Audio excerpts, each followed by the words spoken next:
kilalamikia kuzuiliwa kwa chama cha Chadema kushiriki uchaguzi na mgombea wa urais wa chama cha Alliance for Change and Transparency ACT Wazalendo Ruhaga Joelson Mpina ambaye ni mimi kuenguliwa kwa hila kugombea nafasi hiyo. Kwa hiyo hizo taasisi za kimataifa na zenyewe zilionya mapema kwamba hapana, uchaguzi huu unaoendelea huu una changamoto kubwa. Fanyeni marekebisho kabla ya tarehe yenyewe 29 Oktoba 2025, lakini nao hawakusikilizwa. Ndugu waandishi wa habari, pia tulishuhudia wazee wetu akiwemo mzee Jaji Joseph Sinde Warioba na mzee Joseph Butiku pamoja na Profesa Anna Tibaijuka na wazee wengine walivyokuwa wakihangaika kuishauri serikali, Tume Huru ya Taifa ya Uchaguzi na vyama vya siasa kurekebisha kasoro za mifumo ya uchaguzi nchini na kanuni za maadili ya uchaguzi mkuu wa mwaka 2025 ambazo zilikuwa zinakinzana na sheria na kanuni za uchaguzi, na kwamba kufanya hivyo kungeweza kuleta maelewano ya pamoja kabla ya uchaguzi wa Oktoba mwaka 2025. Lakini kwa bahati mbaya sana ushauri huu wa wazee wetu nao ulipuuzwa. Kama mnavyofahamu, kwa mujibu wa katiba na sheria za nchi yetu, viongozi wanapatikana kwa njia ya demokrasia kwa kupigiwa kura. Lakini endapo misingi hii ya demokrasia ikivunjwa, viongozi, mambo yanaweza kujitokeza ikiwemo maandamano na mapinduzi, na ndio hiki ambacho tulichokishuhudia sasa. Katika kukabiliana na maandamano hayo, serikali kupitia jeshi la polisi ilitumia nguvu kubwa iliyosababisha wananchi wengi kuuawa na wengi kujeruhiwa na kupata ulemavu wa kudumu kwa kupigwa risasi. Mfano, polisi walitumia risasi za moto na kuwaua waandamanaji wengi ambao hawakuwa hata na risasi, ambao hawakuwa hata na silaha. Nguvu kubwa iliyotumiwa na askari polisi ilisababisha pia vifo vya raia wengine ambao hawakuwa hata sehemu ya maandamano. Wengine walikuwa majumbani, wengine wanakwenda hospitali, wengine wanaenda kwenye biashara zao, wengine walikuwa wanakwenda kupiga kura, nao waliuawa. Pia baadhi ya picha za video zinaonyesha wananchi hao hawakuwa na silaha na wengine walipigwa risasi wakiwa wamegeuza mgongo huku wakikimbia, lakini walipigwa risasi mgongoni, walipigwa risasi kisogoni na mgongoni na kuuawa.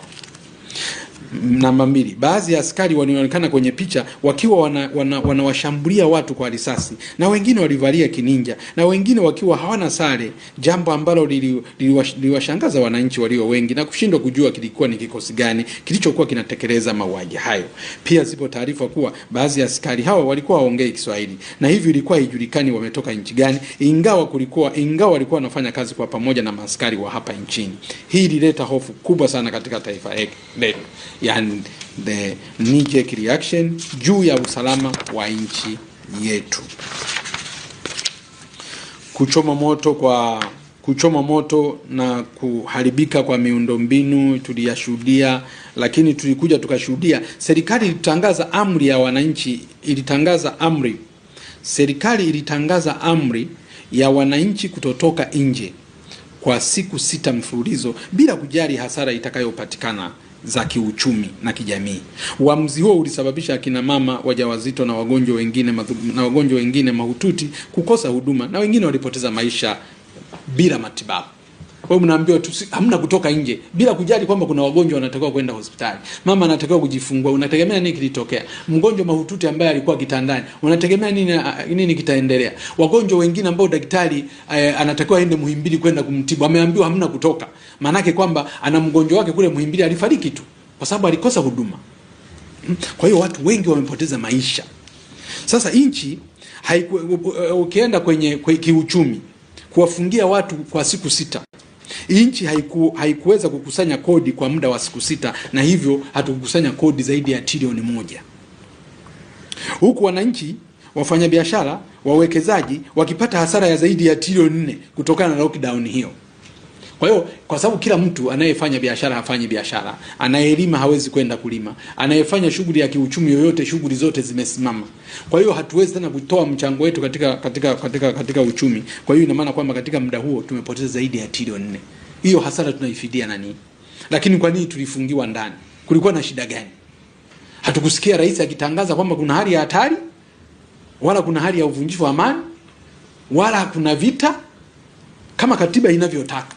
Lakini tulifungiwa na nani? Na je, aliyetufungia ndani anayo mamlaka kisheria kutuweka ndani, kutuweka kwenye lockdown? Serikali iliamua kuzima huduma za internet, na kwenyewe tukapata hasara nyingi, kwa sababu shughuli nyingi mbalimbali zinategemea kuhudumiwa kupitia internet.